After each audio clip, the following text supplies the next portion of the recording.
یہ کوئی حادثہ نہیں تھا، یہ کوئی 1 یا 2 دن کی بات نہیں تھی، یہ واقعہ، یہ تشدد، یہ جبر سالہ سال سے اس بچی پہ چل رہا تھا۔ اس کے اوپر بیگز باندھ باندھ کے، اس کے ارد گرد سیلو ٹیپ، پیکجنگ ٹیپ باندھ باندھ کے، تاکہ جب وہ اس کو بے دردی سے ماریں تو خون کے چھینٹے نہ پڑیں۔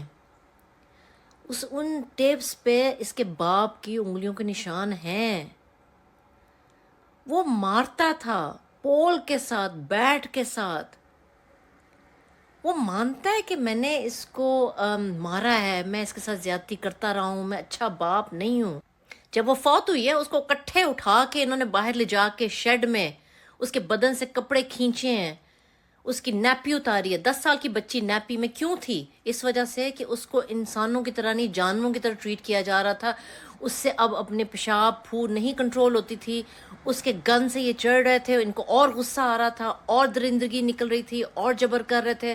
اس کو باقاعدہ پیٹا، مارا، اس کو ختم کیا۔ وہ درد سے بلک رہی تھی، اس کو مارتے رہے۔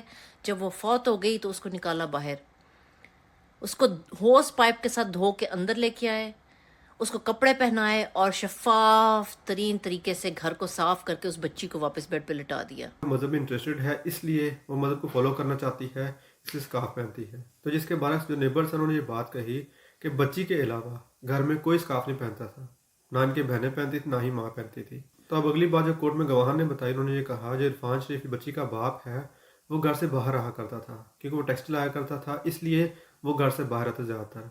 اور جب وہ گھر پہ ہوتا تھا تو ایسی کوئی آواز نہیں آتی تھی، نہ چیخنے چلانے کی آوازیں آتی تھی اور نہ ہی کوئی بچی شاؤٹ کرتی تھی۔ تو اسی کے ساتھ ایک نیبر نے بتایا کہ ایک دفعہ ان کے گھر سے چیخنے چلانے کی آوازیں آ رہی تھی، تو میں نیچے گئی، جا کے میں نے پوچھنے کی کوشش کی کہ سب کچھ ٹھیک ہے، تو اس کے جواب میں بنش نے یہ کہا کہ سب کچھ ٹھیک ہے، اور اسی کے ساتھ زور سے دروازہ تھا اس کو بند کر دیا۔ تو یہ تو کورٹ کا احوال تھا۔ اب اسی کے ساتھ جو میز پتول کے اور بچے ہیں پاکستان میں اس وقت جو اتھارٹیز ہیں وہ یہ کوشش کر رہی ہیں، انہوں نے رابطہ کر لیا پاکستان کے اتھارٹیز کے ساتھ، جو بچے ہیں ان کو یوکے لے کے آ جائے۔ السلام علیکم فرینڈز، کیسے ہیں آپ؟ میں ہوں مشیر، آپ دیکھ رہے ہیں مشی ولاگ۔ فرینڈز، دیکھا آپ نے دنیا میں ایسے درندہ صفت انسان بھی ہیں جو اپنے ہی بچوں کی جان بھی لے لیتے ہیں۔ پہلی مائیں تو ازل سے ہی اپنے ستیلے بچوں پہ ظلم کرتی رہی ہیں، لیکن کوئی اپنا سکا باپ ایسے نہیں کرتا۔